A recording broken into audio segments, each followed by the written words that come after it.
जय श्री राम। मैं आचार्य उमेश मिश्रा।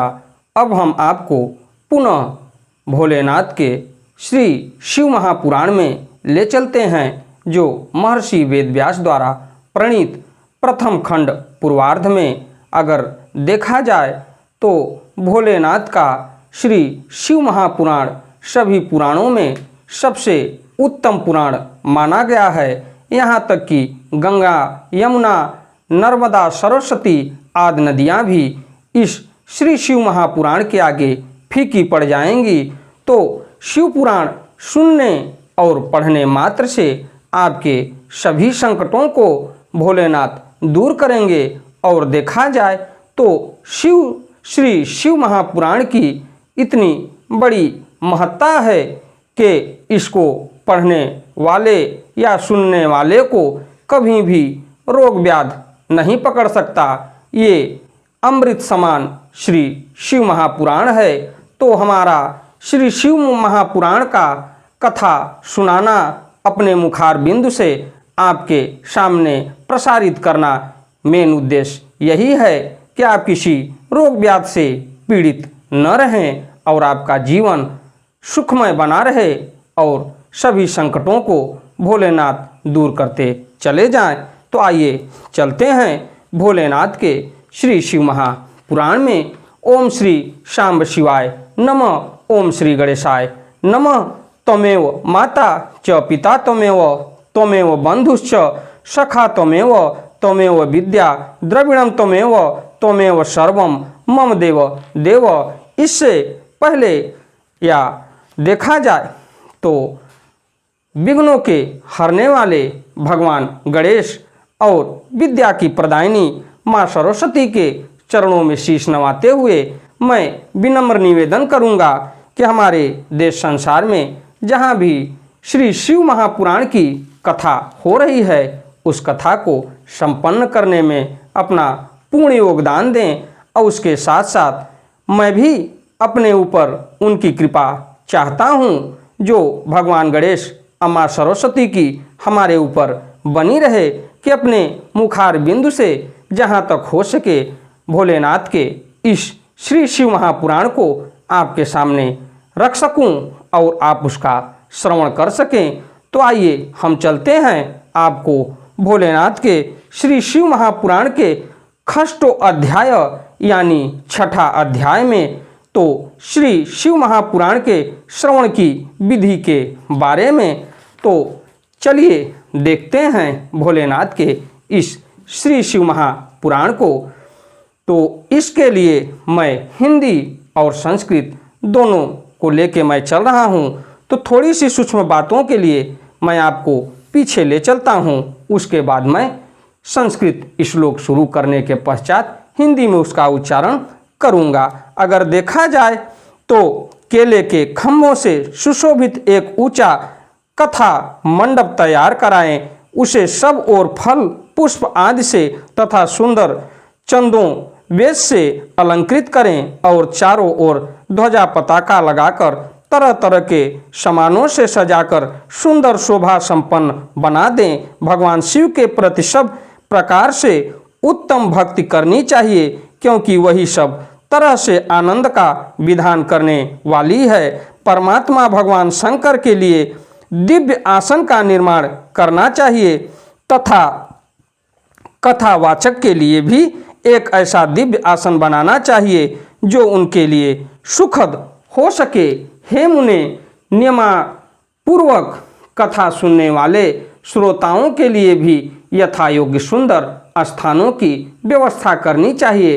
अन्य लोगों के लिए भी सामान्य रूप से स्थान बनाने चाहिए। अब आइए हम आपको चलते हैं संस्कृत में। विवाहे यद दृशम चित्तम ता दृशम कार्यमेव ही अन्या चिंता विनिर्याया सर्वा शौनक लौकिकी। हे शौनक जी, विवाह हो उत्सव में जैसी उल्लास पूर्ण मन स्थित होती है, वैसी ही इस कथा उत्सव में रखनी चाहिए। सब प्रकार की दूसरी लौकिक चिंताओं को भूल जाना चाहिए। उदंड मुखो भवे दत्ता श्रोता प्राज्ञ दन स्थता व्युत्क्रम पादे योर्ज्ञो विरोधो नास्ति कश्चन अथवा पूर्व दिग्गेजया पूज कमध्यता अथवा मुख सम्मुखे वक्तुः श्रोत्रिणा माननं स्मृत व्यासासन समारूढ़ो यदा यदा पौराणिको द्विजः अस्मात्यो प्रसंगस्य नमस्कुर्यांत कस्य चित्त। अगर देखा जाए तो उसके पश्चात वक्ता उत्तर दिशा की ओर मुख करे तथा श्रोतागण पूर्व दिशा की ओर मुख करके पालथी लगाकर बैठे, इस विषय में भी कोई विरोध नहीं है कि पूज के बीच पूर्व दिशा रहे अथवा वक्ता के सम्मुख श्रोताओं का मुख रहे। ऐसा कहा गया है। पौराणिक वक्ता व्यासन पर जब तक विराजमान रहे तब तक प्रसंग समाप्ति के पूर्व किसी को नमस्कार नहीं करना चाहिए। पुराण का विद्वान वक्ता चाहे बालक, युवा, वृद्ध, दरिद्र अथवा दुर्बल जैसा भी हो, पुण्य चाहने वालों के लिए सदा वंदनीय और पूज्य होता है। उसके पश्चात अगर देखा जाए तो व्यासासन समारूढ़ो यदा पौराणिको द्विजः अस्मात्तो प्रसंगस्य नमस्कुर्यांत कस्य चित्त। बालो युवाथ वृद्धो वा दरिद्रो वापि दुर्बलः पुराणज्ञः सदावन्धः पूज्यश्च सुकृतार्थभिः नीच बुद्धिं न कुर्वीत पुराणेज्ञ कदाचन।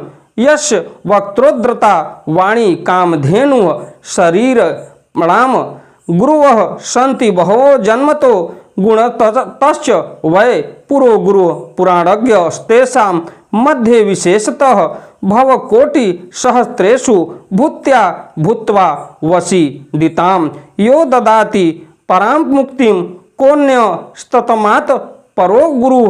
उसके पश्चात अगर देखा जाए तो जिसके मुख से निकली हुई वाणी देहधारियों के लिए कामधेनु के समान अभीष्ट फल देने वाली होती है, उस पुराण वेत्ता वक्ता के प्रति तुच्छ बुद्धि कभी नहीं करनी चाहिए। संसार में जन्म तथा गुणों के कारण बहुत से गुरु होते हैं, परंतु उन सब में पुराणों का ज्ञाता विद्वान ही परम गुरु माना जाता है। भव कोटि सहस्रेषु भूत्या भूत्वा वसीदतां यो ददाति परां मुक्तिं कोन्यास्तन मात परो गुरुः पुराणज्ञ शुचिर्दक्षः शांतो विजितमस्ततः साधु करुणन्य वान वाग्मी वदेत पुण्य कथामिमाम। करोड़ों योनियों में जन्म ले लेकर दुख भोगते हुए प्राणियों को जो मुक्ति प्रदान करता है, उस पुराण वक्ता से बड़ा दूसरा कौन गुरु हो सकता है। पुराण वेत्ता पवित्र, दक्ष, शांत, ईर्ष्या पर विजय पाने वाला, साधु और दयालु होना चाहिए। ऐसा प्रवचन कुशल विद्वान इस पुण्यमयी कथा को कहे। सूर्योदय से आरंभ करके 3:30 पहर तक उत्तम बुद्धि वाले विद्वान पुरुषों को शिव पुराण की कथा सम्यक रीति से बाँचनी चाहिए। उसके पश्चात देखा जाए तो भाव कोटि सहस्रेषु भूत्या भूत्वा वसीदतां यो ददाति परां मुक्तिं को यस्तानतम परो गुरुः पुराणज्ञः शुचिदर्शः शांतो विजितमत्सरः साधु करुण यान वाग्मी वदेत पुण्य था मिमाम। आसूर्यो दय मारथ्य रभ्य सार्धत्रि प्रहरान्तकरम कथा शिव पुराणस्य वाच्या सम्यक सुधीमता। ये धूर्ता ये च दुर्वृत्ता ये चान्ये विजिगीषवः तेषां कुटिल वृत्ति नामाग्रे नैव वदेत कथाम। जो धूर्त दुराचारी तथा दूसरे से विवाद करने वाले और प्रपंची लोग हैं, उन कुटिल वृत्ति वाले लोगों के सामने यह कथा नहीं कहनी चाहिए। न दुर्जन समाकीर्णे न तु दस्यु समावृत्ते देशे न धूर्त सदने वदेत पुण्य कथामिमाम। कथा विराम कर्तव्यो मध्याह्न ही मुहूर्तकम मल मूत्रोत्सर्जनार्थ तत्कथा कीर्तन नानरय वक्त्रा क्षौरम ही संकार्य दिनादर्वाग्र ताप्यते कार्यम संक्षेपतो नित्य कर्म सर्व प्रयत्नतः। दुष्टों से भरे तथा डाकुओं से घिरे प्रदेश में और धूर्त व्यक्ति के घर में इस पवित्र कथा को नहीं कहना चाहिए।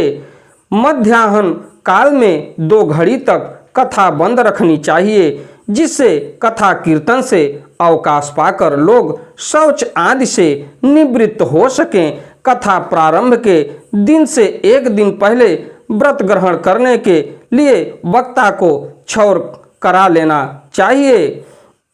जिन दिनों कथा हो रही हो उन दिनों प्रयत्न पूर्वक प्रातः काल का सारा नित्य कर्म संक्षेप से ही कर लेना चाहिए। वक्ता के पास उसी सहायता के लिए एक दूसरा वैसा ही विद्वान स्थापित करना चाहिए जो सब प्रकार से के संशयों को निवृत्त करने में समर्थ और लोगों को समझाने में कुशल हो। वक्तु पार्श्वे सहार्थार्थ मन्यास्थाप्य स्थाविध पंडित संशय क्षेत्ता लोक बोधन तत्पर कथा विघ्न विनाशार्थ गणनाथम प्रपूजयते कथाधीशम शिवम भक्त्या पुस्तकम च विशेषतः कथां शिवपुराणस्य शृणु यादा दरात् सुधि श्रोता सुविधि ना शुद्ध चित्ता प्रसन्नधि अनेक कर्म विभ्रांत काम दिषड विकारमान श्रेवण पा खंडवादी च वक्ता श्रोता न पुण्य भाव। उसके पश्चात देखा जाए तो कथा में आने वाले विघ्नों की निवृत्ति के लिए गणेश जी का पूजन करें। कथा के स्वामी भगवान शिव की तथा विशेषतः शिव पुराण ग्रंथ की भक्ति भाव से पूजा करें। तत्पश्चात उत्तम बुद्धि वाला श्रोता विधि पूर्वक तन मन से शुद्ध एवं प्रसन्न चित्त हो आदर पूर्वक शिव पुराण की कथा सुने। उसके पश्चात देखा जाए तो अनेक कर्म विभ्रांत कामादिश ड विकारवान श्रेण पाखंड वादी च वक्ता श्रोता न पुण्य भाव लोक चिंताम धनागार पुत्र चिंताम व्युदस्य च कथा चित्त शुद्धमति स लभेत फल मुक्तमम श्रद्धा भक्ति समायुक्ता नान्याकारेषु लालसा भाग्यता शुच योग्य ग्राह श्रोतार पुण्य भागिनः अभक्ताये कथां पुण्याम शृणुवन्तिं माम नराधमं तेषां श्रवणजन्य नास्ति फलम दुखम भवे भवे असंपूज्य पुराणम ये यथा शक्त्या हुपाय नयः शृणुवन्ति माम कथां मूढ़ाः स्वदैर्यद्रा न पावनाः। अगर देखा जाए तो उसके पश्चात शुद्ध एवं प्रसन्न चित्त हो आदर पूर्वक शिव पुराण की कथा सुने।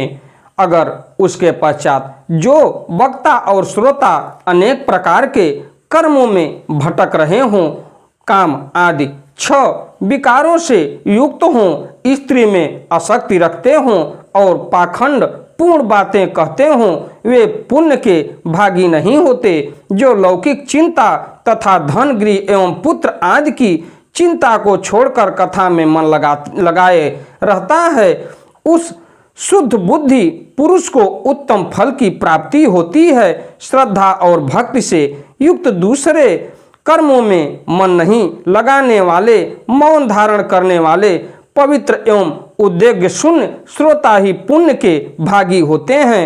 जो नराधम भक्ति रहित होकर इस पुण्यमयी कथा को सुनते हैं, उन्हें श्रवण का कोई फल नहीं होता और वे जन्म जन्मांतर में क्लेश भोगते ही रहते हैं। यथाशक्ति उपचारों से इस पुराण की पूजा किए बिना जो मूढ़जन इस कथा को सुनते हैं, वे अपवित्र और दरिद्र होते हैं। इसी के साथ मैं अपनी वाणी को विराम देते हुए अगली कथा में आपसे फिर मिलता हूँ भोलेनाथ के श्री शिव महापुराण में। और भोलेनाथ से क्षमा प्रार्थी हूँ कि हमको इस कथा कहने में जाने अनजाने में कोई भूल हुई हो तो भोलेनाथ हमें क्षमा करें और अपनी प्रेरणा हमारे ऊपर बनाए रखें, जिससे कि इनके श्री शिव महापुराण की कथा को अपने मुखार बिंदु से आपके सामने कथा सुना सकूं और इसका आप लाभ उठा सकें। तो अगली कथा में मैं आपसे फिर मिलता हूं भोलेनाथ के श्री शिव महापुराण की कथा को लेके मैं आपसे फिर मिलता हूं। भोलेनाथ की कृपा देश संसार पर बनी रहे, आप पर बनी रहे, हमारे पर बनी रहे। अगली वीडियो में मैं आपसे फिर मिलता हूं। हमारी वीडियो, हमारी कथा आपको अच्छी लगे तो वीडियो को लाइक करिए, शेयर करिए, चैनल को सब्सक्राइब करिए। अगली कथा को लेकर मैं आपके सामने फिर मिलूँगा, तब तक के लिए धन्यवाद।